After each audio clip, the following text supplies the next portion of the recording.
Bonjour à toutes et à tous, merci d'être à nouveau avec nous pour un nouvel épisode de Je suis nul en histoire et je me soigne. Aujourd'hui, nous allons parler de l'extrême droite en France en particulier et un petit peu dans le monde aussi, parce que c'est pas un phénomène uniquement français, bien évidemment. On est à un moment historique de notre histoire. Le Rassemblement national a totalisé 143 sièges à l'Assemblée nationale suite aux dernières législatives. Et on est en droit de se demander, à l'extrême droite, d'où ça vient? Est-ce que c'est récent? Est-ce que c'est vieux? En quoi ça consiste exactement? Est-ce qu'il y a une définition unifiée de l'extrême droite de par le monde? C'est des questions qui sont pas si simples que ça à répondre, et c'est pourquoi je fais appel à notre spécialiste de toujours. Bonjour Frédéric. Bonjour. Voilà, Frédéric, bonjour. Nous sommes partis pour discuter de tout ça. Il fait froid, mais nous avons du café. Est-ce que tu as du café? Moi, j'ai du café. Est-ce que tu en as? Non, je n'ai pas de café. J'ai bu ma ration là, ce matin, même cette Ah. nuit. Alors, il y a un décalage horaire entre. Donc, pour ceux qui ne savent pas, on fait cet épisode à distance, bien évidemment, parce qu'on n'habite pas exactement au même endroit, donc à deux bouts opposés de la France. Mais voilà, bon, très bien. Moi, j'ai ma tasse de café, je suis prêt à aborder cette question difficile. Et donc, sans plus tarder, Frédéric, l'extrême droite, d'où ça vient? De quand ça date, ce mouvement politique? Alors, déjà, la définition de droite et de gauche, parce qu'il faut partir de là, hein, ça date de la Révolution française.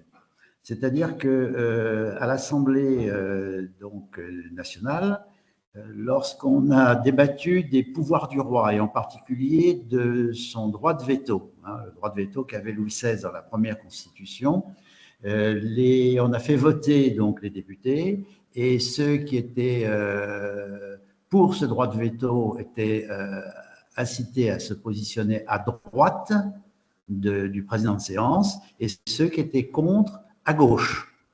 Et après, dans les débats qui ont suivi dans les années de la Révolution française, la tradition était que ceux qui étaient plutôt pro-révolutionnaires, anti-royalistes, siégeaient plutôt à gauche, hein, et même quelquefois haut dans l'hémicycle, c'est pour ça qu'on les appelait les montagnards.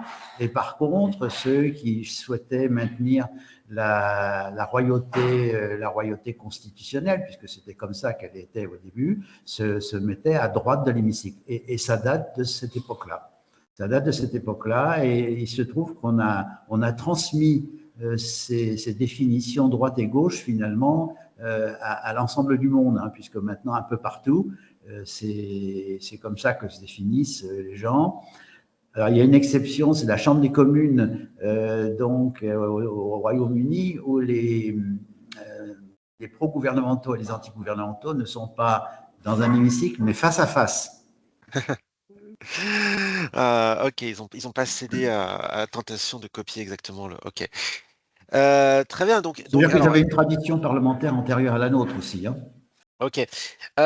Donc à cette époque-là, il y a la droite et la gauche qui se forment avec ce positionnement par rapport à la Révolution, à la royauté. Mais du coup, extrême droite et extrême gauche, c'est les termes qui sous-entendent que au sein de chaque mouvement, il y a une gradation. Donc aujourd'hui, c'est évident, il y a des gens qui sont plutôt centre-droit, centre-gauche, et le centrisme, voilà, qui est un mouvement qui a plus grande popularité aujourd'hui en France en tout cas. Mais voilà, il y a des gens qui sont plus ou moins à droite et régulièrement il y a des débats pour savoir est-ce que les macronistes sont d'extrême droite, est-ce que les républicains, ceci, cela, voilà, comme si on pouvait mesurer sur un continuum sur le truc. Est-ce qu'il y avait déjà ça à l'époque? Non, parce que les choses étaient beaucoup plus simples. À l'époque, il y avait les royalistes et puis d'autre part les républicains. Donc c'était très clair. Alors évidemment, il y avait des graduations à l'intérieur, mais les partis n'existaient pas à l'époque. Hein, c'était des tendances, c'était des personnalités essentiellement. Donc la situation était beaucoup plus simple, beaucoup plus simple. Bon, maintenant, les spécialistes parlent des droites et des gauches pour bien montrer que c'est pas simple. Et qualifiés d'extrême droite, même ceux qui sont désignés comme tels refusent souvent cette appellation parce qu'elle est quelque part un peu infamante. C'est souvent les autres qui désignent un ou plusieurs partis comme étant d'extrême droite. mais la définition scientifique est extrêmement difficile. Moi, j'ai fait des recherches dans différents bouquins. Euh, c'est une nébuleuse. Donc, il faut parler des extrêmes droites. Et puis, sachant que dans l'extrême droite, ce qui rend les choses difficiles, c'est que d'abord, premièrement, alors, on est toujours à l'extrême droite de quelqu'un. Hein. Par exemple, Zemmour est à l'extrême droite de Marine Le Pen. Hein. On a toujours quelqu'un qui est plus à droite que soi. Deuxièmement, il y a une grande porosité idéologique, c'est-à-dire que les idées voyagent. Et par exemple, un certain nombre d'idées du Rassemblement national actuel ont été reprises par les républicains. Hein, donc, quand on voit Ciotti, Retailleau, bon, on s'aperçoit que la frontière avec le Rassemblement national est ténue. Hein, et ça a toujours été le cas. Je prends des exemples récents, mais on peut revenir. C'est la porosité idéologique. Et puis, il y a les allers-retours des individus. Beaucoup d'individus ont commencé à l'extrême droite et ont fini au centre, et réciproquement. Par exemple, des gens qui ont été ministres, Madeleine, Longuet, ont commencé au mouvement Occident, qui était un mouvement d'extrême droite, et ont fini à l'UMP. À côté de ça, Thierry Mariani, qui a été ministre donc de Chirac, est actuellement au Rassemblement national. Hein. Nicolas Dupont-Aignan, qui a été aussi au RPR, est maintenant à Debout la France. Donc on voit que il y a des gens qui se promènent d'un endroit à l'autre. Et puis en plus, il y a les scissions, parce que ça, c'est le propre de l'extrême droite, mais enfin, on trouve ça aussi un peu à gauche, hein, il ne faut pas gâcher. Ce sont les scissions, c'est-à-dire que comme il y a le culte du chef dans l'extrême droite, ça veut dire qu'il y a des problèmes d'ego. Et très souvent, ces problèmes d'ego, il y a deux coqs qui, en quelque sorte, se rencontrent pour la même basse-cour. Et on voit des scissions. Par exemple, le FN, il y a eu des scissions du Parti des Forces Nouvelles en 74. Il y a eu la scission du mouvement du MNR de Bruno Maigret en 99. Il y a eu la scission des Patriotes de Florian Philippot en 2017. On voit que, je prends des exemples récents, mais dans le passé, c'était la même chose. Beaucoup de scissions, beaucoup de chapelles, la difficulté de se mettre ensemble. Voilà, alors donc, ça rend le concept d'extrême droite extrêmement difficile à définir. Et d'autant plus que, comme je disais, il y a cet aspect un peu infamant. D'accord. Donc c'est hyper intéressant ce que tu dis, parce que là tu mets en avant un premier élément, alors qu'on va peut-être creuser un peu, tu parles du culte du chef. C'est généralement des partis se retrouvent autour d'un certain autoritarisme. Voilà, avec le mythe. Alors je remercie beaucoup mon professeur de culture générale dans prépa qui m'avait fait voir les choses sous cet angle-là. Il m'avait parlé du mythe de l'unité. Et, voilà, et aussi du mythe de l'âge d'or, qui sont des éléments qui sont dans notre inconscient collectif, et qui, quand on les combine, créent une pensée où on se dit, bah, tiens, il y a une personne forte et puissante qui va nous ramener à une époque révolue où les choses étaient mieux.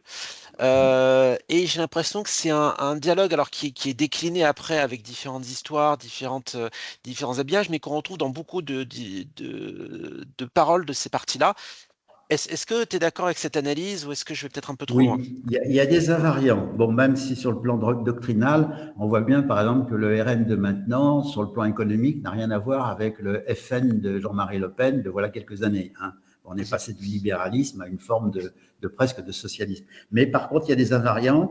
Comme tu disais très justement, la nostalgie, la décadence, hein, la nostalgie d'un âge d'or qui a existé ou qui n'a pas existé, ce qui amène certains, d'ailleurs, parti d'extrême droite au pouvoir à réécrire l'histoire, hein, pour l'embellir.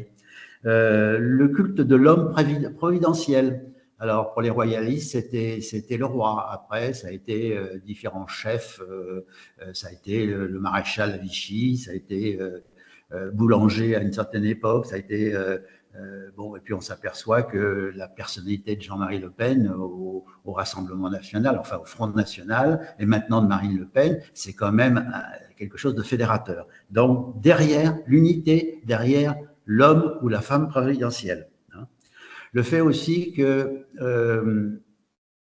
il y a une forme de, alors le terme est un peu, évidemment, un peu pédant, haltérophobie, c'est-à-dire que on n'aime pas beaucoup les corps étrangers. Alors les corps étrangers, selon les époques, ça a été le juif, ça a été le protestant, ça a été le franc-maçon, c'est le métèque, le musulman, l'intellectuel aussi, l'intellectuel qui est forcément de gauche. Hein, voilà. Donc ce peuple uni derrière le chef, il doit être homogène. Et tous les éléments qui participent à une forme de multiculturalisme, d'hétérogénéité sont rejetés. On est tous derrière le chef, on est tous homogènes.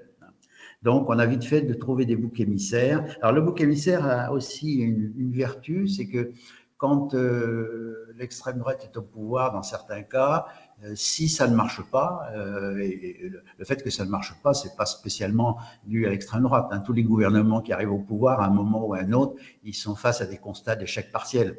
Bon, le bouc émissaire, c'est bien parce que c'est celui qui a empêché que les vœux du peuple soient réalisés. Hein. Voilà. Et puis, il y a une forme aussi dans l'extrême droite de hiérarchie sociale. C'est-à-dire que l'égalitarisme, l'individualisme sont proscrits. C'est des choses qui ne sont pas. Alors, à l'époque des royalistes, évidemment, c'était l'ordre naturel avec le roi, la noblesse, les corporations, la famille, le père de famille. Hein, il y avait une hiérarchie naturelle. Bon, maintenant, ça, ça existe encore, mais c'est plus atténué. On retrouve cette hiérarchie sociale, ce refus de l'individualisme, ce refus de l'égalitarisme. Hein. Nous ne sommes pas tous égaux, c'est pas vrai. Voilà. Et puis, d'une façon générale, une relation à la religion, alors qui est très variable, qui est forte pour un certain nombre d'extrêmes droites d'avant la Seconde Guerre mondiale et même après. Mais maintenant, tu as des mouvements d'extrême droite qui sont très laïques ou qui se veulent laïques. Il y en a même alors, des marginaux qui sont même néo-paganistes. Hein. Donc la relation à la religion, qui était quand même quelque chose de très fort, qui datait des royalistes, a tendance à s'estomper. Hein. Voilà, donc voilà, tout ça, c'est très variable, hein, c'est avec des degrés très divers, donc il faut être extrêmement prudent parce que on trouve vraiment des nuances extrêmes dans toutes ces droites et ces extrêmes droites. Ok. Il y a un truc qui m'interpelle. Tu parles d'anti-égalitarisme, de hiérarchie sociale. Il y a beaucoup de mouvements d'extrême droite qui se présentent comme le parti du peuple, le parti anti-élite, le parti anti-système, qui, en tout cas dans les paroles, prétendent revenir à justement quelque chose de plus juste et qui prétendent se battre contre les injustices. Est-ce que c'est et justement quand on voit souvent les personnes qui représentent ces partis-là, c'est souvent des gens qui sont bien placés dans la hiérarchie sociale de la société. Qu'est-ce que tu en penses? Alors oui, ça c'est les paroles. Mais quand tu regardes bien, tu analyses, il y a le chef, il y a son entourage, c'est-à-dire ceux qui ont compris, hein, ceux qui sont dans la vraie foi. Tu as le bon peuple, celui qui suit le chef. Et puis tu as les autres, hein, les gens justement qui perturbent cet ordre. Hein, bon, alors selon les cas, je dis les juifs, les musulmans, les protestants, enfin, il suffit de remplacer dans la petite case. Donc il y a une forme de hiérarchie. Hein, on veut accorder des avantages, par exemple la préférence nationale. Hein, aux vrais Français. Il y a les vrais Français, il y a les Français de papier. Donc c'est une forme de hiérarchie qui est différente. On n'en est plus à la noblesse, bien sûr, mais il y a quand même cette hiérarchie entre les bons, les moins bons et les pas bons du tout. Ok. Du coup, on va peut-être repartir un peu sur l'angle historique aussi, parce qu'on est Oui. là pour ça. J'imagine qu'il y a des événements. Je ne sais pas pourquoi là je parcourais un peu Wikipédia et je suis retombé sur l'affaire Dreyfus. J'imagine que c'est des événements qui ont cristallisé un petit peu ces attitudes face, voilà, enfin, ces Oui. positionnements par rapport à l'actualité et qui ont dû contribuer à faire émerger des mouvements plus radicaux. Oui, tu as tout à fait raison, parce que très souvent, l'extrême droite, c'est une réaction par rapport à un événement.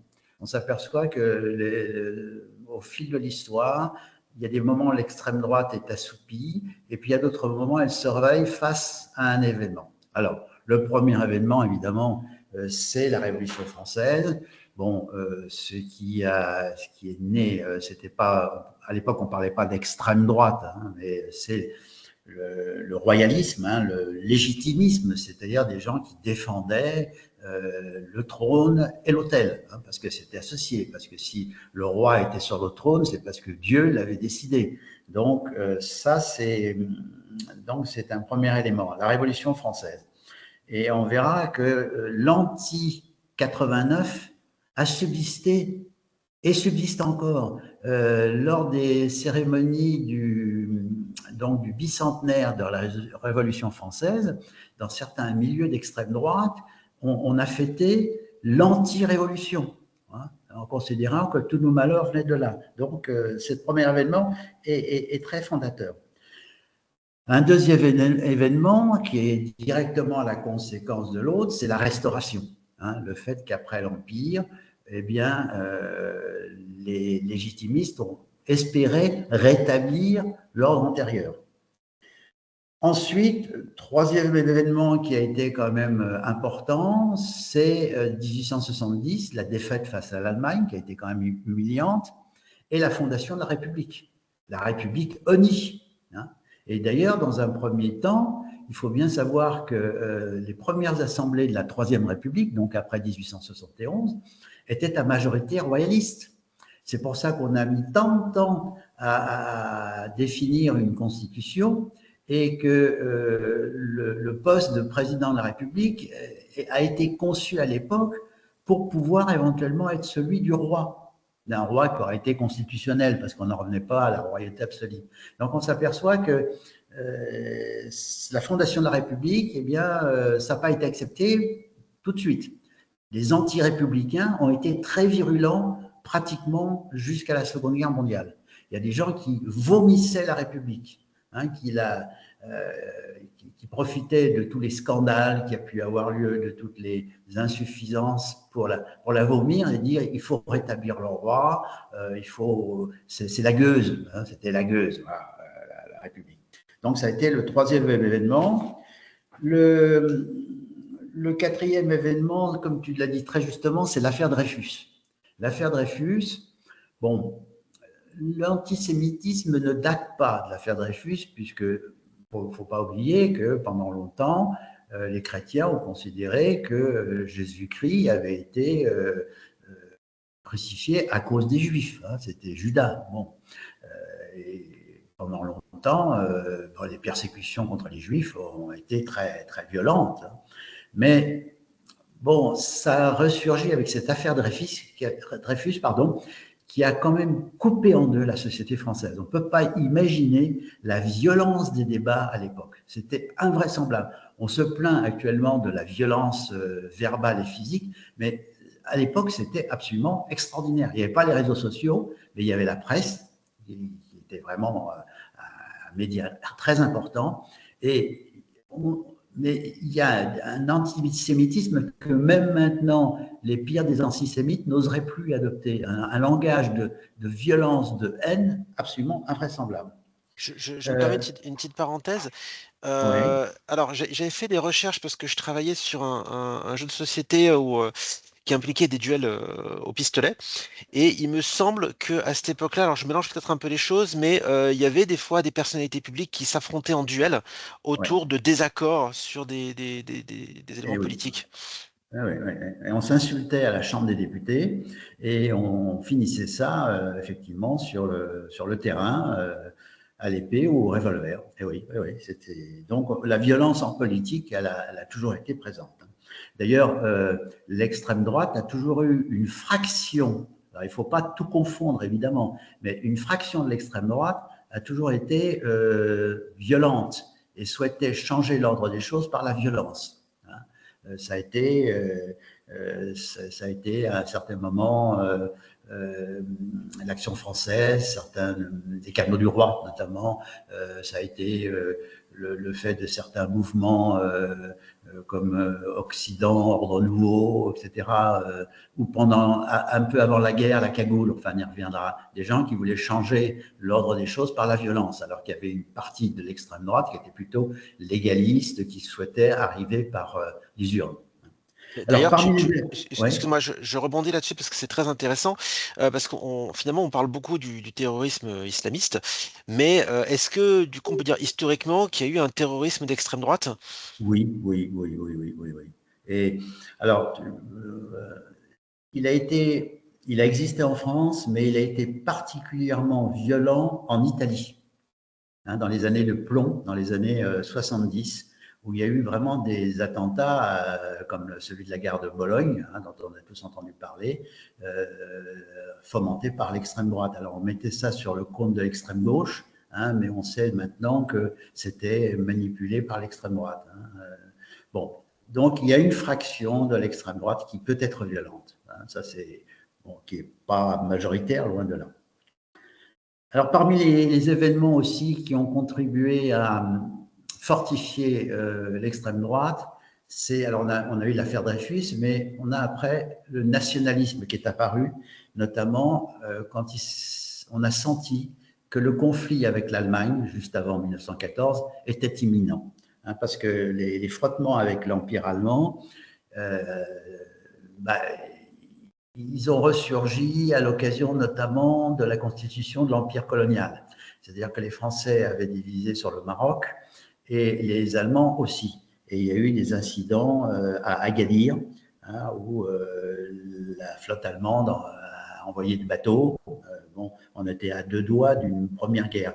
Donc là, il y a eu vraiment la naissance d'un nationalisme anti-allemand. Parce que la notion de nationalisme n'existait pas sous l'Ancien Régime. La nation n'existait pas. Donc, la notion de nationalisme n'existait pas. Vraiment, ça s'est formalisé à ce moment-là, juste avant la Première Guerre mondiale. Et la Première Guerre mondiale, évidemment, ça a été un affrontement de nationalisme entre la France et l'Allemagne. Alors, ça me fait penser à un truc. Il y a une question à laquelle j'ai pas vraiment de réponse. Enfin, est-ce qu'on peut trouver une tendance générale dans l'extrême droite par rapport en termes de politique étrangère et notamment militaire? C'est-à-dire que j'ai l'impression qu'il y a des extrêmes droites qui sont un peu va-t-en-guerre et qui encouragent un militarisme et un esprit de conquête, et d'autres qui sont plutôt dans une idée de repli sur eux-mêmes. Voilà, typique. Pacifisme. Voilà, une sorte de pacifisme, mais plus de neutralité, même des trucs où on pourrait dire que voilà. Je pense notamment à Donald Trump. Alors, autre question que je reviendrai pour plus tard, Donald Trump est-il à l'extrême droite? Est-ce qu'on peut répondre à ça? Et c'est quelqu'un qui se vante souvent de s'être tenu à l'écart des conflits et d'avoir retiré les troupes américaines. Euh, voilà, je ne sais pas si ma question est claire.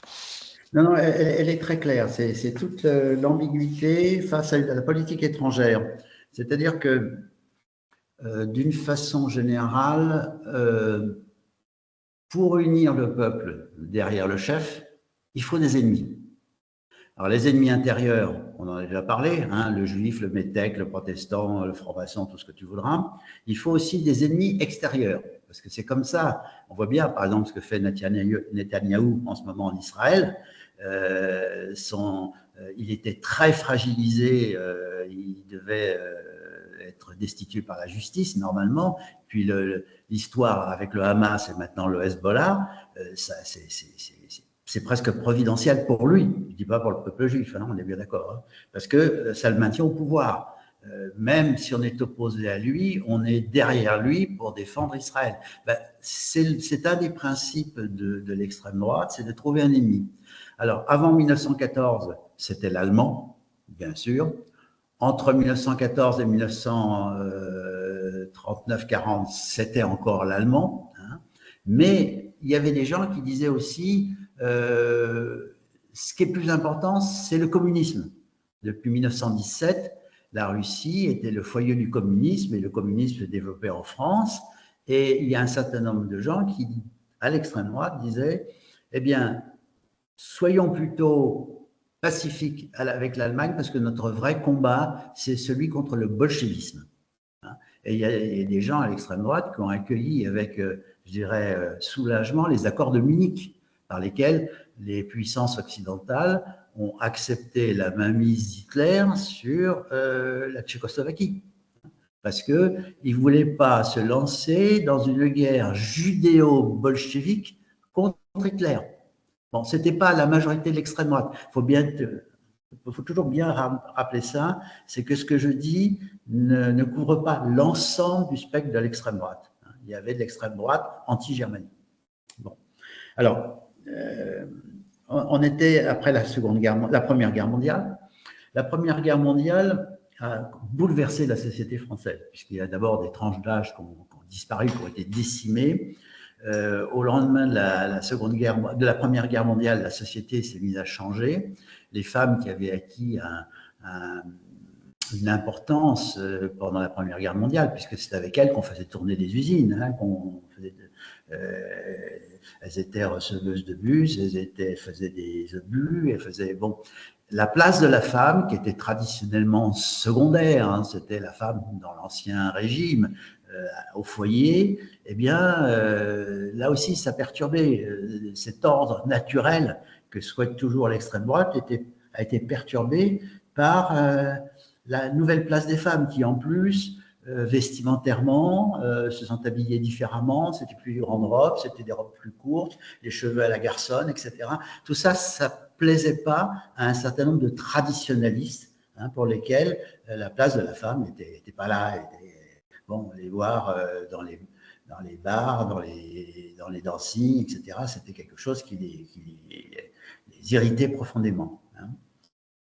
Donc, il y a eu donc ce ferment aussi entre les deux guerres, qui a eu un point d'acmé, c'est la fameuse manifestation du 6 février 1934, où l'extrême droite est descendue dans la rue et il s'en est fallu de peu qu'ils prennent le palais Bourbon d'assaut.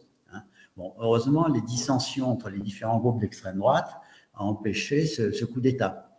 Et la réaction, peu d'années après, ça a été le Front populaire, à gauche. Hein. On voit qu'il y a des phénomènes de balancier qui sont assez... Les principaux partis qui soutiendront Vichy, les principales personnalités qui soutiendront Vichy entre 40 et 44, eh bien, se sont manifestés à ce moment-là. Hein, Doriot, Déa et bien d'autres ont commencé à créer des partis à ce moment-là, des partis qui souvent singeaient ce qui semblait être leur modèle, c'est-à-dire le fascisme italien. Comme le fascisme italien est apparu assez tôt, beaucoup plus tôt que le fascisme nazi, et puis il avait un aspect un peu plus folklorique, plus sympathique, il est apparu en 1922. Il y a beaucoup de gens d'extrême droite qui ont pris modèle sur les faisceaux romains de Mussolini, avec le salut, les défilés en uniforme, etc. Parce que Mussolini, jusqu'à la guerre, il était quand même très populaire dans son pays. Hein, c'était l'homme providentiel qui remettait de l'ordre, qui mettait les Italiens au travail, etc. Donc jusqu'en 1939, c'était un modèle très crédible et qui n'était pas encore entaché par la Seconde Guerre mondiale. Donc beaucoup de partis d'extrême droite, de groupuscules d'extrême droite, ont pris modèle sur Mussolini. Et ils l'ont même singé, hein, carrément singé. Alors, autre événement, évidemment, qui a été un séisme, c'est 1940. Bon, l'effondrement de la France. Parce que c'est un traumatisme dont on n'a pas idée. La France était supposée être une grande puissance mondiale, presque à l'égal de la Grande-Bretagne et des États-Unis, qui n'étaient encore pas ce qu'ils sont maintenant. Elle avait, paraît-il, la première ou la deuxième armée du monde. Elle avait un empire colonial. C'était quand même... Les Français étaient fiers. Ils étaient persuadés, ils avaient gagné la Première Guerre mondiale, ils étaient persuadés de pouvoir faire face à n'importe quel choc. Et puis, on a été balayé en l'espace de quelques semaines, hein, en mai 1940. C'est incroyable. On s'est effondré littéralement. Et ça, ce traumatisme a fait que le fait de se tourner vers un homme providentiel était assez naturel pour tous les Français. très large partie de Français. Quand Philippe Pétain, qui était dans le dernier gouvernement de la Troisième République, a dit « Je fais le don de ma personne à la France », mais quel beau programme. Il arrivait alors que tout s'était effondré. Le gouvernement avait fui à Bordeaux. L'armée était en déroute. Et lui, il est arrivé, il a proposé l'armistice, il a proposé, en quelque sorte, de protéger les Français. Ça, c'est le grand leitmotiv des gens de Vichy, protéger les Français. Donc, dans un premier temps, le maréchal Pétain a été extrêmement populaire. Et il a d'ailleurs il a reçu les pleins pouvoirs de ce qui restait de l'Assemblée nationale, qui avait été réunie à Vichy. Alors, autant dire que son programme de révolution nationale, qui était le programme officiel donc, du gouvernement de Vichy, c'était du pain béni pour l'extrême droite. Parce que qu'est-ce qu'il y avait là-dedans? D'abord, le rejet des métèques et des juifs. Le retour à la terre. La terre, elle, ne ment pas. Il faut bien voir que parmi l'extrême droite, il y a toujours eu une tendance agrarienne, c'est-à-dire de gens qui considèrent que l'agriculture traditionnelle, la paysannerie traditionnelle, c'est la vraie France. On trouve ça encore dans chasse, nature, pêche et tradition ces dernières années. Voilà. Le fait du chef, du père qui protège. Le fait que aussi on mettait de l'ordre. Enfin, on mettait de l'ordre. Parce que la France était tombée, c'était à cause des gens de gauche, des communistes, des francs-maçons, des juifs, etc. Bon, donc tout ce langage-là, ça a été du pain béni pour l'extrême droite, qui a parlé de divine surprise. Bon, il faut bien voir aussi que tous les gens qui étaient autour de Pétain n'étaient pas forcément d'extrême droite. Il y avait toute une frange de techniciens qui rongeaient leurs freins depuis des années devant l'impuissance de la Troisième République à se moderniser et qu'on trouvait là l'occasion de déployer leur talent et qui n'étaient pas d'extrême droite. Et d'autre part, un certain nombre de gens d'extrême droite ont rejoint De Gaulle à Londres. Toute l'extrême droite n'était pas derrière Pétain. Donc, tu vois, il faut toujours être extrêmement prudent, ne pas mettre tout le monde dans la même boîte. Alors, du coup, ça soulève des questions parce que, en fait, est-ce qu'à l'époque, il y avait, enfin, comment on identifie l'extrême droite? Tu me parles de gens d'extrême droite, est-ce que c'est par rapport à leurs idées ou est-ce que c'est par rapport à un parti, une organisation, un groupe? Alors, les deux, mon général. Bon, les gens qui appartiennent à des partis clairement avec des programmes d'extrême droite, bon, c'est clair, c'est net, il n'est pas Marcel Bucard avec le francisme, Doriot, Déa et tout ça, ils sont clairement d'extrême droite. Bon, il y a, d'une façon générale, on range dans la boîte extrême droite tous les gens qui sont attachés à la tradition, qui sont plutôt anti-modernes, qui ont de la nostalgie, qui aimeraient revenir en arrière, qui ont le culte du chef, qui ont cette haltérophobie. Alors, c'est une boîte où il y a un peu de tout. C'est comme quand tu ouvres certaines boîtes de chocolat, tu ne sais pas ce que tu vas avoir sous la dent. Donc, c'est ça qui est très difficile quand on veut faire un travail scientifique sur l'extrême droite. C'est impossible de mettre tout le monde dans la même boîte, mais c'est bien commode. Il y a de multiples tendances. Grosso modo, il y a trois grandes tendances. Il y a les royalistes et tout ce qui reste derrière. Il y en a encore quelques-uns, les royalistes, les légitimistes. Il y a, on peut dire aussi que le bonapartisme est une forme d'extrême droite, le culte du chef qui va redresser la France. Le nationalisme qui imprègne, d'ailleurs, regarde les partis d'extrême droite actuels, se revendiquent de la nation, ils sont les nationaux face aux altermondialistes, aux cosmopolites, Donc, on voit qu'il y a trois grandes tendances. Avec, entre le culte du chef, il est commun aux trois tendances. Le rapport à la religion, il est très différent. Il y a, par exemple, entre les deux guerres, l'Action française, qui a été un parti d'extrême droite extrêmement puissant. On ne peut pas imaginer la puissance de ce parti, hein, qui était donc animé par des personnalités extrêmement, je dirais, médiatiques.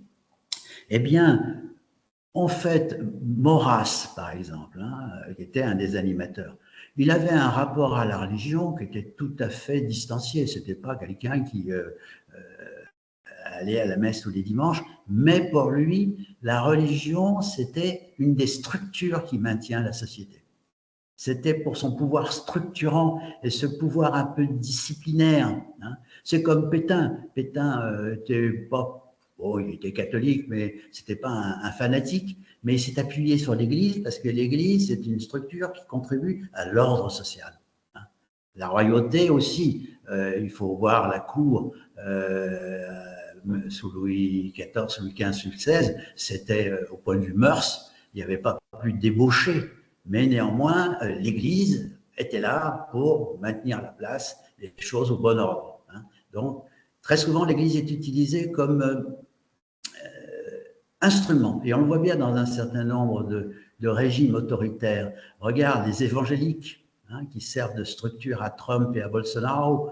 Regarde l'Église orthodoxe qui sert de structure à Poutine. Ce n'est pas des gens qui sont forcément très croyants ou ils font semblant de l'être. Mais ces structures, ça maintient l'ordre social.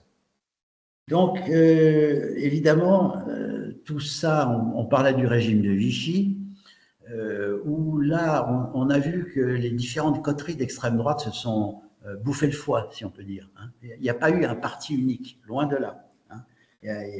Entre Doriot, Bucquart, Deloncle, etc., ils étaient désunis. Déa, ils cherchaient à noyauter le régime de Vichy et Pétain n'avait pas du tout envie d'un parti unique. Hein. Il aurait pu le créer, mais donc ces gens-là se sont un peu entre déchirés.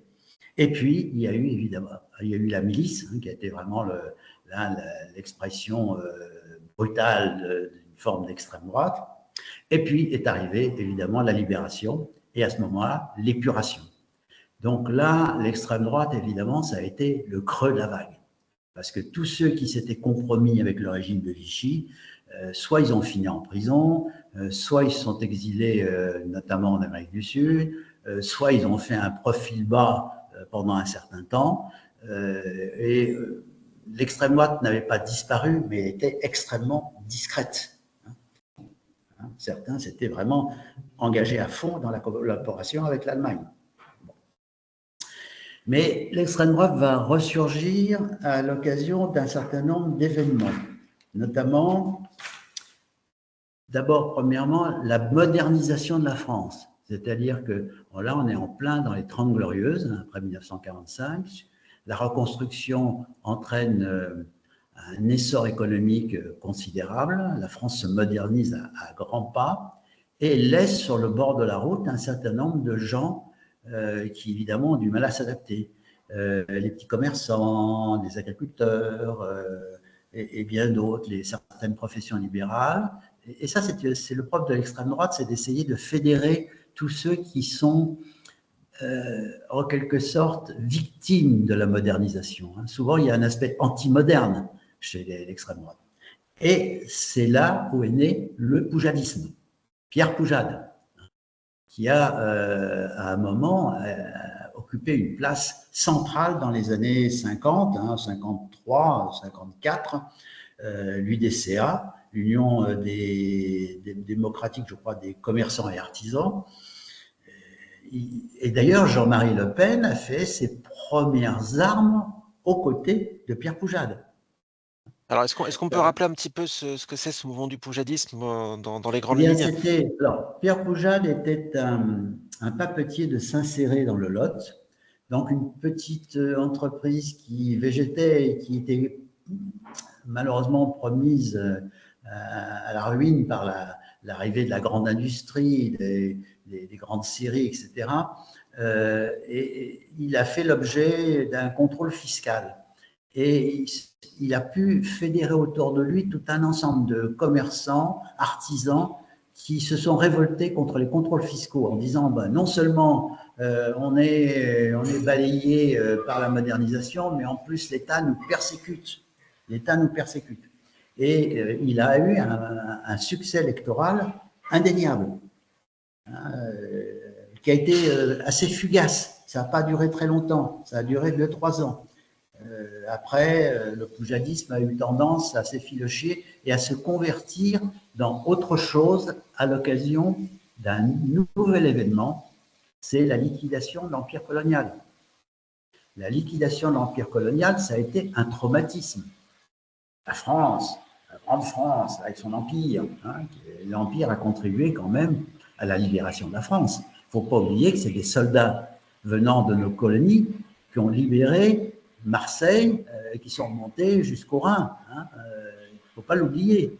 C'était des soldats musulmans, hein, pour l'essentiel. Après, on les a remplacés par des FFI de l'intérieur. Mais bon, donc l'empire colonial, c'était la France, hein, la grande France. Et progressivement, on a perdu l'Indochine. Bon, l'Indochine, c'était un peu lointain, donc le traumatisme a existé, mais il a été atténué. Mais c'est surtout l'Algérie. L'Algérie, où il y avait des Français. C'était la France, de Dunkerque à Tamanrasset. Et donc, notamment les poujadistes, mais pas seulement eux, se sont arc-boutés sur la défense de l'Algérie française. Et cette défense de l'Algérie française a été très loin. Le gouvernement de la 4e République était incapable de résoudre le problème algérien. Et ces gens-là ont vu dans Charles de Gaulle, le grand Charles de Gaulle qui avait libéré la France, ils ont vu l'homme providentiel, encore un, hein, pour sauver l'empire colonial, pour sauver l'Algérie française. Alors, de Gaulle était-il d'extrême droite? C'est une question. Bon, c'était en tout cas l'homme providentiel, hein, avec une conception du pouvoir quand même assez verticale, hein, tellement qu'on puisse dire. Et d'ailleurs, toute la constitution de la Ve République qu'il a faite est imprégnée de ce verticalisme. Hein. Jupiter, Macron, c'est encore l'héritier de cette tradition.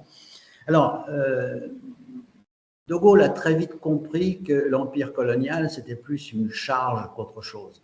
Et il a cherché à se débarrasser de ça en se disant le prestige de la France sera d'autant mieux défendu qu'on sera débarrassé de cette tâche, parce qu'il y avait tous les pays du monde qui nous disaient mais attendez, vous êtes les derniers colonialistes, vous menez une guerre coloniale. Hein.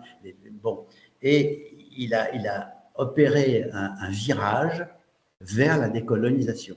Et ça, tous les gens d'extrême droite qui avaient contribué à son arrivée au pouvoir, hein, en 1958, l'arrivée au pouvoir de Gaulle, il y avait quand même un complot à Alger, hein, pour faire venir De Gaulle. Bon, De Gaulle est arrivé légalement au pouvoir, mais il faut bien savoir qu'il était appuyé par des mouvements insurrectionnels en Algérie, hein, de Français qui étaient pour l'Algérie française. Donc, quand il a changé son fusil d'épaule en disant finalement l'autodétermination du peuple algérien, etc., ça a été un traumatisme pour les gens d'extrême droite et pour les pieds noirs, hein, ces pieds noirs d'Algérie, qui n'étaient pas tous des gros colons, hein, il y avait aussi des instituteurs, des commerçants, des employés, etc. Et il y a eu la fameuse semaine des barricades en 1960, et puis le putsch des généraux, hein, des 4 généraux, là, Chasles, Salan, Zeller et Jouot, contre De Gaulle. Hein. Et comme De Gaulle a réussi à maîtriser cette insurrection militaire, eh bien, ces gens-là se sont réfugiés dans l'action violente. Hein, on parlait des groupuscules, l'OAS qui a fait des attentats horribles, hein, qui était un groupuscule extrêmement violent. Bon, tout ça s'est terminé par le référendum de 62 qui a accordé à l'Algérie son indépendance. Les Français, la grande majorité des Français étaient trop contents de se débarrasser de ce poids, d'arrêter d'envoyer des jeunes appelés se faire tuer là-bas. Hein. Donc, De Gaulle avait vraiment la France derrière lui, mais il y a toute une partie de l'extrême droite qui ne lui a pas pardonné. Hein. Le mouvement Occident, il est né en 1964. C'était des mouvements extrêmement violents. Le terme Occident est intéressant parce que c'était la défense de l'Occident blanc contre les musulmans, les communistes, etc. Tu vois, on parle souvent de nationalisme, mais certains groupuscules d'extrême droite ont une vision internationaliste. Hein, la défense de l'Occident. Bon, je ferme la parenthèse. Le dernier sursaut des, je dirais, des nostalgiques de l'Algérie française, c'est l'élection présidentielle de 65, hein, quand De Gaulle a instauré l'élection du président de la République au suffrage universel, qui n'était pas prévu au départ dans la Constitution de 58. Et il y a un candidat qui s'est présenté, c'est Jean-Louis Tixier-Vignancourt, qui a cherché à fédérer alors, les traditionalistes, ce qui restait des royalistes, les nostalgiques de l'Algérie française, etc., etc. Bon, il a fait un score de 5,2, donc ça a été un échec. Là, de nouveau, l'extrême droite est entrée dans le creux de la vague. Mais elle était toujours vivante et elle s'est structurée. Elle a créé des cercles de pensée. Il y a toujours eu des intellectuels du côté de l'extrême droite, des intellectuels extrêmement brillants. Hein. Il ne faut pas imaginer l'extrême droite, c'est uniquement des skinheads avinés avec de la bière. Non, non, il y a des gens, Maurras, bon, je suis extrêmement critique sur les idées de Maurras, mais c'était un intellectuel de très haut niveau. Il y a eu beaucoup d'intellectuels depuis même la Restauration, de Maistre, Bonald et bien d'autres, qui ont pensé la droite. Pardon. D'ailleurs, il me semble que beaucoup de gens qui sont candidats aux élections, de députés, tout ça, sont plutôt des intellectuels plutôt que des gens du peuple, entre guillemets. Enfin, sans vouloir faire de hiérarchie, bien évidemment, mais on va dire c'est plutôt des diplômés. Voilà, si c'est. Voilà. Zemmour, c'est bien l'exemple. Zemmour est plutôt un intellectuel que l'homme du peuple tel que se présentait par exemple Jean-Marie Le Pen. Hein. C'est pas le même positionnement. On voit que donc il y a eu la création de cercles de réflexion, le GRES. Alors le GRES, c'est des initiales, hein, c'est le groupe. Je me souviens plus exactement de la signification du mot, mais avec Jean de Benoît, Alain Duprat, François Duprat, etc., qui ont réfléchi à une extrême droite moderne, en se disant, bon, l'Algérie française, maintenant, c'est fini. Hein. Il y a eu le Club de l'Horloge aussi, un peu plus tard, en 74. Hein. Et puis, il y a eu la naissance d'un parti en 1972, c'est le Front National. Ça, c'est un moment historique. C'est-à-dire que les gens d'extrême droite se sont rendus compte que leur division était mortifère entre des chapelles différentes. Et ils ont essayé de s'unir. Alors, c'est Ordre Nouveau qui a été à l'origine et Occident qui ont été à l'origine du Front National. Et le Front National, dans un premier temps, a été un parti minuscule, tout à fait marginal. Hein, et il a pris progressivement de l'importance, et notamment avec un événement, on parlait des événements fondateurs de l'extrême droite, l'arrivée de la gauche au pouvoir en 81. Bon, pour tous ces gens-là, évidemment, l'arrivée de François Mitterrand, des communistes au gouvernement, non mais attends. Oui, c'était. Il n'était pas à l'extrême gauche, c'était plus du socialisme que du communisme, mais je pense que c'était caricaturé comme tel. Oui, c'est-à-dire que le fait qu'il y ait 4 ministres communistes au gouvernement, c'était inadmissible, même s'ils avaient des rôles, parce que Mitterrand était suffisamment habile pour les avoir marginalisés très vite, ils avaient des rôles marginaux, c'est le cas de le dire, mais c'était un symbole. Donc, ça a relancé l'extrême droite, hein, qui a abandonné ces vieilles lunes de l'Algérie française, de la restauration du roi, des choses comme ça a été abandonné, qui s'est recentré sur plutôt la défense des classes délaissées, des gens qui sont restés sur le bord du chemin. Et en 83, il y a eu un événement inouï à l'époque, maintenant ça passerait complètement inaperçu, aux élections municipales, l'extrême droite remporte la municipalité de Dreux avec l'aide de la droite modérée. Premier exemple de porosité, dont je parlais tout à l'heure, entre la droite de gouvernement et l'extrême droite. Donc ça a été vraiment un traumatisme à l'époque. Parce que, alors, justement, c'est une question intéressante. Il y a beaucoup de points communs entre l'extrême droite et la droite, on va dire, conservatrice, puisque c'est la même chose. Enfin, on retrouve les thèmes communs. Quand tu regardes, je sais pas, le programme de Nicolas Sarkozy, par exemple, c'est le retour à l'ordre, on a la même question du personnage présidentiel, il y a la même méfiance vis-à-vis de l'étranger, voilà. Il y a des corps Euh, intermédiaires aussi, ouais, voilà. conseil Euh, constitutionnel, syndicats, etc. Mhm. il y a aussi un espèce de, on n'en a pas trop parlé, mais un discours, on va dire, le fameux retour au bon sens, dans l'idée qu'on va balayer du revers de la main toutes ces théories un peu intellectuelles et toutes ces, Voilà, ces- l'anti-intellectualisme dont je te parlais hein, tout à l'heure, oui, hein, c'est les intellectuels oui, qui professent des idées de gauche qui mettent en jeu l'ordre social. voilà. Et c'est quelque chose qui s'est beaucoup renforcé ces derniers temps dans l'idée on va faire des choses simples, on va faire des choses évidentes et voilà. Et c'est ce qu'on retrouve aussi beaucoup sur les réseaux sociaux où le format des communications va plutôt privilégier du coup les idées simples et percutantes, une image, un texte de 3 mots ou de 2 lignes. Et du coup, c'est beaucoup plus facile de faire la promotion de ce bon sens et de balayer toute théorie un petit peu élaborée. Et donc, voilà, il me semble que la droite conservatrice, finalement, il y a toujours eu cette espèce de petit balai entre les deux. J'ai l'impression que c'était pendant longtemps, ça a été tabou de voter pour l'extrême droite parce que on restait, dans longtemps était dans un système un peu où presque à l'américaine, j'ai envie de dire, sans toute la, il y avait la gauche et la droite, quoi, on va dire. Puis le reste, c'était les mouvements minoritaires. Maintenant, c'est plus tout à fait le cas. Ah oui, oui, alors la gauche a perdu pied finalement à partir des années 80. Pourquoi? Parce qu'elle avait promis de changer la vie en 81 et que dès 83, elle a commencé à, je dirais, tailler dans ses ambitions, hein, revenir un peu en arrière sur certains points. Ce qui avait fait rêver le peuple de gauche ne le fait plus tellement rêver, et la gauche a perdu progressivement, très progressivement, le contact avec les masses ouvrières, d'autant plus que le statut d'ouvrier a complètement changé. Il n'y a plus les grandes usines avec des milliers d'ouvriers qu'on pouvait mobiliser avec des syndicats, avec des manifestations. Maintenant, c'est des gens qui travaillent dans des centres Amazon qui sont isolés. Bon, c'est plus du tout la même chose. Donc, la gauche s'est coupée du peuple et s'est recentrée plutôt sur les catégories, je dirais, de bourgeois urbains, de gens diplômés, etc. Hein.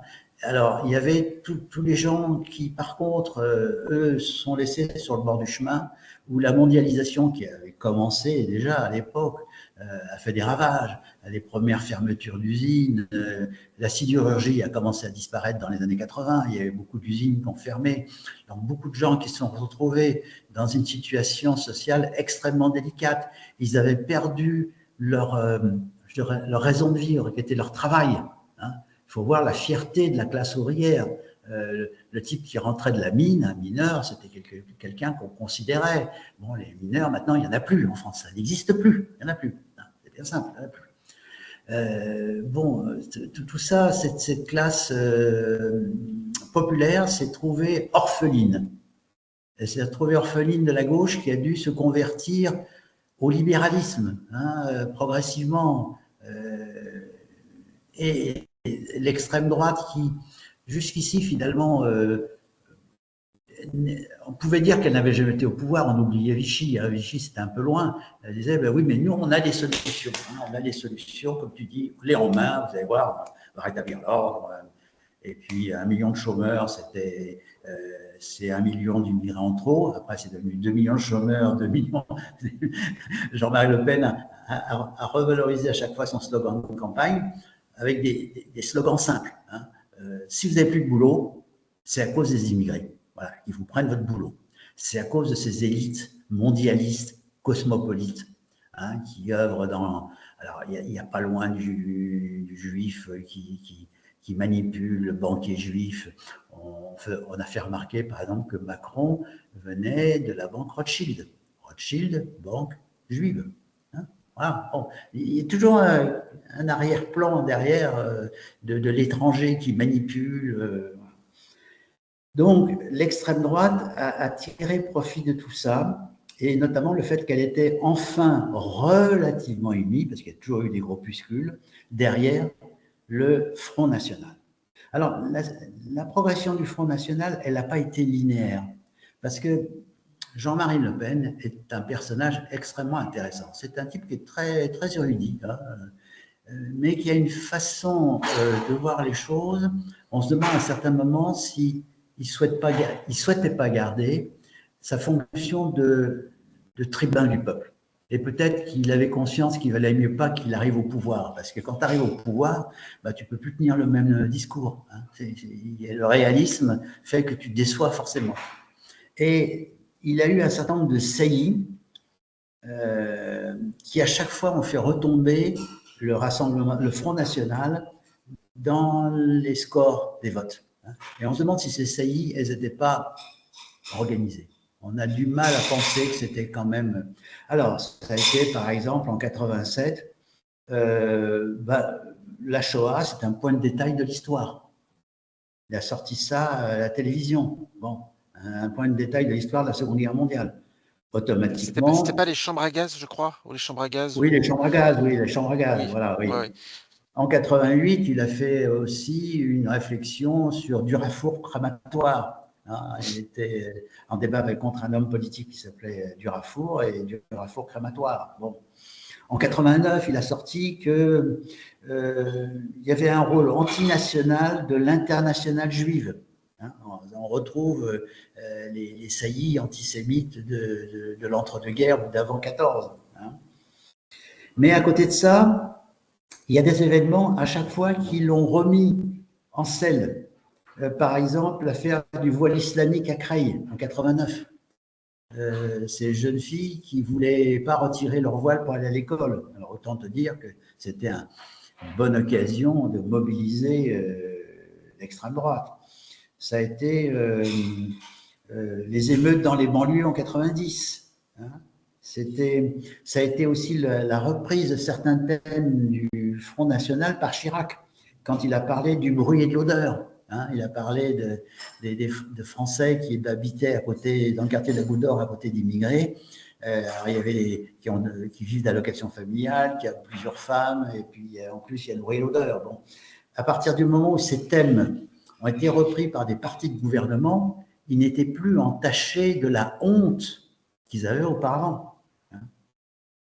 Bon, il y a eu d'autres moments où l'extrême droite a eu des creux, c'est en 90, par exemple, la profanation du cimetière de Carpentras, même s'il ne faut pas mettre ça sur le compte du Front National. Hein. C'est probablement pas ça, c'est probablement un groupuscule extrémiste qui a voulu se faire plaisir. Mais bon, à chaque fois, on voit dans les sondages et les résultats des élections que le Front National, qui souhaitait arriver au pouvoir par les urnes, et non pas par la révolution, eh bien, ça lui faisait des...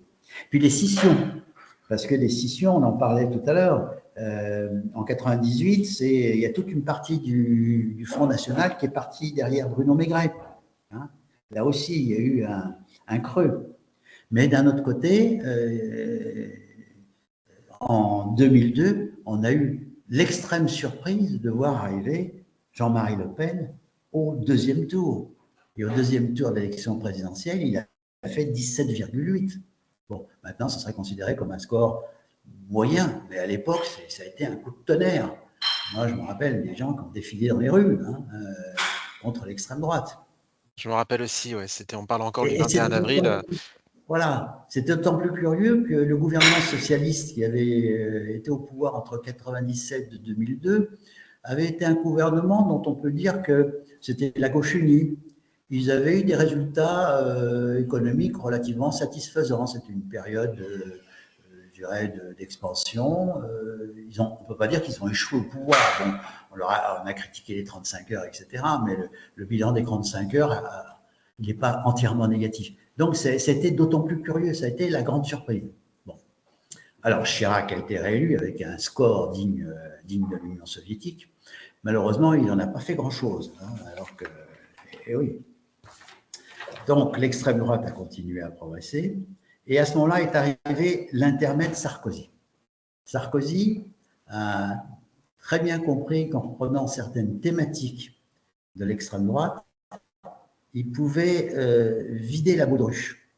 Et il a réussi. C'est-à-dire qu'à l'élection de 2007, Le Pen est tombé à 10,4. Et aux législatives qui ont suivi, puisque derrière une présidentielle, il y a en général une législative, il n'a eu que 4,3. Donc Sarkozy, dans un premier temps, en reprenant certaines thématiques du Front National, a réduit celui-ci à une peau de chagrin. Mais ça n'a pas duré parce que, comme toujours, quand tu es au pouvoir, la déception, les affaires, sa façon de mener la présidence, ça a déplu à tout un tas de Français. Et puis l'extrême droite, bon, a compris que on ne pouvait pas garder le père Le Pen. Hein. Certes, c'est un personnage emblématique qui depuis 1950, 52, porte l'extrême droite sur ses épaules, mais bon, les thématiques antisémites, un peu Algérie française, un peu regret de Vichy, etc., tout ça, ça parle plus aux nouvelles générations. Donc, Marine Le Pen a très bien compris. Elle est arrivée au pouvoir à la tête du Rassemblement national et a complètement marginalisé son père en prenant des thématiques complètement différentes. Elle a entrepris une œuvre de dédiabolisation qui est remarquable. On a abandonné les saillies antisémites. Bon, il y a toujours des antisémites au Rassemblement national, mais bon, ils sont marginalisés, et éventuellement on les désavoue, on les exclut, etc. Donc elle a pris des thématiques plus modernes, hein, la défense du peuple contre la mondialisation, contre l'Europe qui nous écrase, qui broie la nation française. Hein, et en plus, il y a eu une mue du programme économique du Front National qui a été inimaginable. Sous Le Pen, c'était un programme ultralibéral. Hein. Il fallait laisser les entrepreneurs, c'était directement dérivé du poujadisme. Laissez-nous travailler, ne nous imposez pas la tutelle de l'État. Hein. C'était ultralibéral. Marine Le Pen, quand on regarde son programme économique jusqu'à ces derniers mois, mais il n'aurait pas été désavoué par Mélenchon. Hein. C'est assez extraordinaire. Donc elle a fait une œuvre de dédiabolisation qui aboutit, puisque les scores, j'ai regardé les scores du Front National, si on prend, alors maintenant Rassemblement National, les présidentielles, à chaque fois que Le Pen s'est présenté, la première fois c'était en 1974, il avait fait 0,75%. Où il a commencé à émerger, c'était en 2002, donc 17,79 au deuxième tour. Après, il y a eu un creux en 2007, il a fait 10,44. Mais en 2017, à la présidentielle, pour la première fois, un candidat du Rassemblement national arrive au deuxième tour. Et au deuxième tour, Marine Le Pen a fait 33,90. Et en 2022, 41,46. La progression est foudroyante. Aux européennes, c'est la même chose. En 99, le Front National faisait 5,69. En 2024, il a fait 31,37. Aux législatives, c'est la même chose. En 2007, il a fait 4,29. En 2024, 33,15. Ça y est, le Rassemblement national est un parti respectable. Et en plus, la naissance de Reconquête avec Zemmour, la naissance des Patriotes avec Florian Philippot, la naissance du parti d'Asselineau fait que désormais ils peuvent dire mais regardez, nous on n'est plus l'extrême droite, il y a plus extrême que nous. Nous en fait on est un parti de droite. Voilà. Et c'est vrai qu'il y a plus à droite que le Rassemblement national maintenant. Alors, c'est vrai que du coup, ça illustre le fait que la ligne gauche-droite est peut-être insuffisante pour décrire complètement un mouvement politique. Enfin, c'est une simplification voilà, qui décrit très insuffisamment les choses. Notamment, il y a un truc qui est assez commun à beaucoup de... Enfin, qu'on retrouve dans les mouvements d'extrême droite, c'est l'anti-européanisme. du coup, le refus de l'Union européenne. Et puis, des variantes, j'imagine, alors tu pourras peut-être m'éclairer là-dessus, mais dans d'autres pays, voilà, Trump qui fait aussi un repli national et voilà, un refus de l'ouverture vers l'extérieur. Et je ne sais pas si c'est le même cas je sais pas, en Hongrie ou en Autriche, en Pologne. Oui, alors, une des constantes, on l'a vu, des partis d'extrême droite, c'est le peuple, hein, maintenant. Le peuple, la volonté du peuple ne doit pas être entravée. Elle ne doit pas être entravée par des institutions intérieures et par des institutions extérieures. Alors, les institutions intérieures, ben, c'est tous les contre-pouvoirs, le Conseil constitutionnel, le pouvoir des juges, les syndicats, etc. Tout ça, ça doit être balayé. Hein. Il n'y a que le peuple. Hein. Bon. Et puis, tout ce qui est pouvoir extérieur, des contre-pouvoirs extérieurs, pardon. L'Union européenne, toutes les institutions internationales, l'ONU, etc. Non, il ne doit pas y avoir de limite au pouvoir du peuple. Voilà. Donc, l'Europe, tant qu'elle était quelque chose de purement économique, n'intéressait pas beaucoup l'extrême droite. Maintenant qu'elle représente quand même quelque chose, que sur le plan, elle a un corpus de valeurs, elle a une cour de justice, elle a des moyens éventuellement, même s'ils sont insuffisants, de dire ce qui est bien, ce qui n'est pas bien. Ben, des gens comme Orban, Mélanie, l'extrême droite aux Pays-Bas, en Slovaquie, maintenant peut-être en Autriche, disent non, on ne veut plus de ces gens qui se permettent d'intervenir dans nos affaires intérieures, qui nous imposent des normes que le peuple n'a pas ratifiées, parce qu'effectivement, la plupart des textes européens, ben, ils sont votés par le Parlement européen. Et ce Parlement européen, pour eux, il n'a pas de légitimité. Seul le peuple, hein, par le référendum, hein, le bon peuple, hein. Alors, ça me fait penser qu'il y a aussi quelque chose qu'on reproche souvent à l'extrême droite, c'est son rapport un peu ambigu avec l'état de droit et des fois la volonté affirmée de piétiner la Constitution ou des règles établies.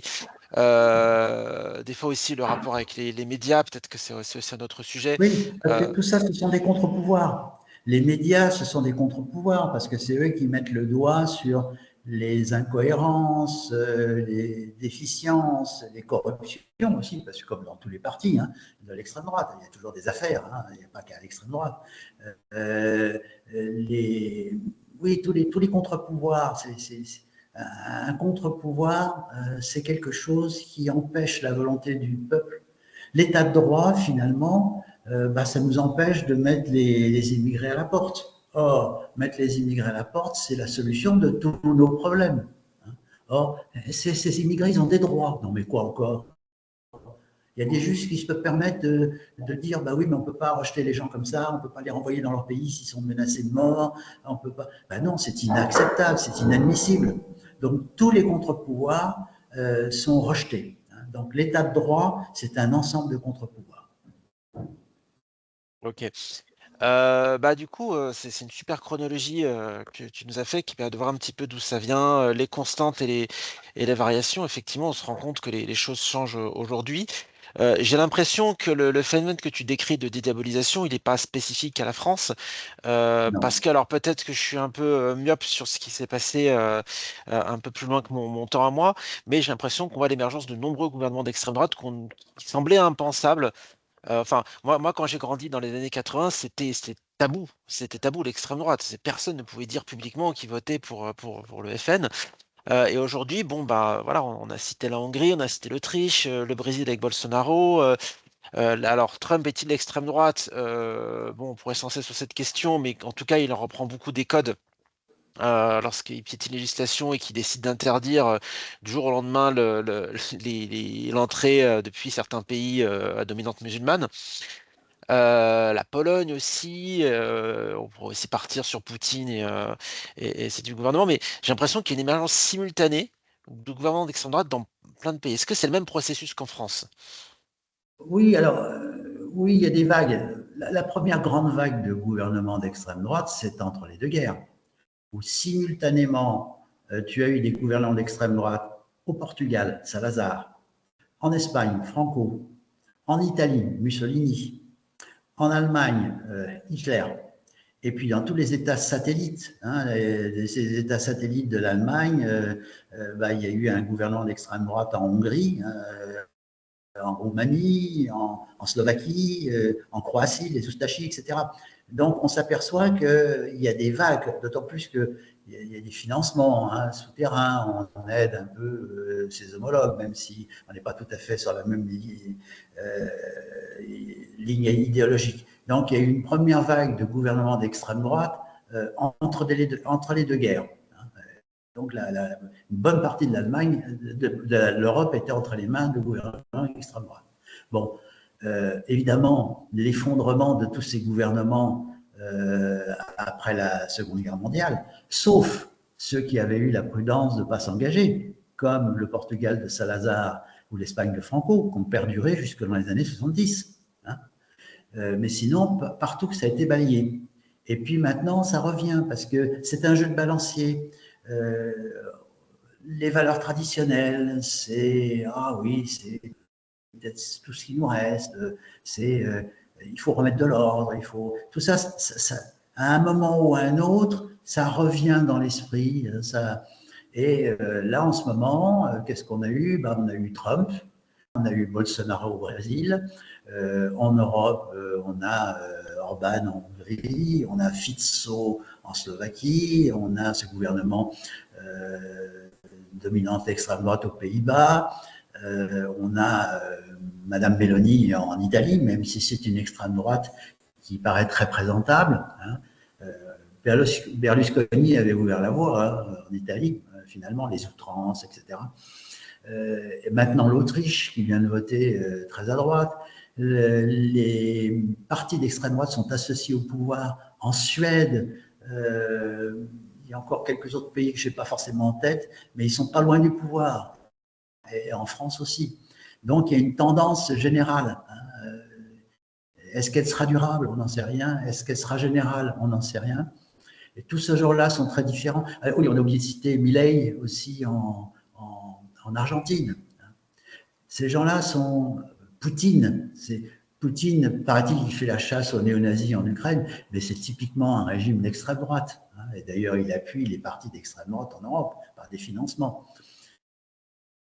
Voilà, il y a une tendance lourde, oui, il y a une tendance lourde, comme souvent en géopolitique.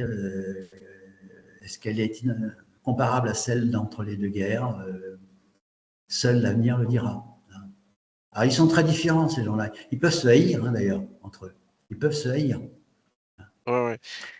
D'ailleurs, Puis, il y on a a le vu. conservatisme. Par exemple, les sociétés arabes, c'est pas de l'extrême droite, mais le conservatisme des sociétés arabes en ce moment, c'est assez effrayant. On revient en arrière. Sur les droits des femmes. Les printemps arabes ont été écrasés. Tu as des dictateurs qui sont des gens sanglants, ou alors il n'y a plus aucun pays arabe, sauf peut-être le Maroc qui fait exception, qui est démocratique,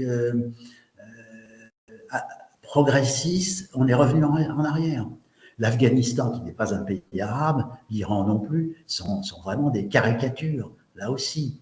On ne peut pas les qualifier de régime d'extrême droite, ce sont des théocraties. Mais ça véhicule un peu la même musique d'ambiance. Le retour aux traditions, la place de la femme qui doit être revue et remise au bon endroit, etc., etc. L'anti-américanisme. Même s'il y a des gens d'extrême droite qui sont pro-américains, parce qu'ils regardent avec les yeux de chimène Trump, comme ils regardaient Reagan à son voilà, quelques dizaines d'années. Oui, d'ailleurs, tu parlais de relations entre ces régimes. On a vu un peu les acrobaties que Marine Le Pen a dû faire par rapport à la Russie et à Poutine au moment où la guerre en Ukraine s'est déclenchée. C'était quelque chose sur lequel Macron a appuyé pendant les débats politiques qu'il a pu avoir avec elle. Et voilà, et effectivement, je ne doute pas que ces régimes peuvent se détester les uns les autres. En fait, c'est plus, on va dire, une méthode et une démarche que des idées très précises. C'est comme tu dis, voilà, le traditionnalisme, l'homme providentiel, le retour à des valeurs traditionnelles, et c'était mieux avant, et maintenant on va arrêter de déconner avec les valeurs progressistes et tout ça, on remet de l'ordre. Et ça se décline en fonction des cultures et des civilisations. Ouais, ouais. Voilà. C'est comme, si tu remarques bien, il y avait eu un mouvement autour de 68. On parle de mai 68 en France. Mais mai 68, c'est un mouvement international aux États-Unis, un peu partout. À un moment, c'était la gauche qui avait le vent en poupe autour des années Mm. 68 et tout de suite après. Donc il y a des espèces de mouvements, parce que les sociétés communiquent entre elles, les idées circulent. Regarde le néolibéralisme aussi dans les années 80-90 avec Reagan et Thatcher. On voit que et qui a imprégné aussi la France, hein, avec Chirac aussi, à un moment qui se fait thatchérisme à la française. Hein. Bon, tous ces pays, tous ces partis qui se disent nationalistes, en fait, échangent des idées.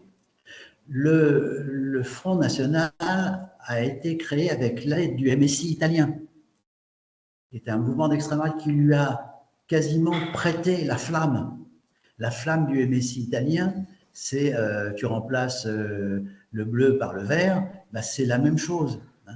Tous ces gens-là, même si ils ont des désaccords par moment, ils échangent des idées. Il y a quand même une internationale. Il y a des partis anti-européens et d'extrême droite au Parlement européen.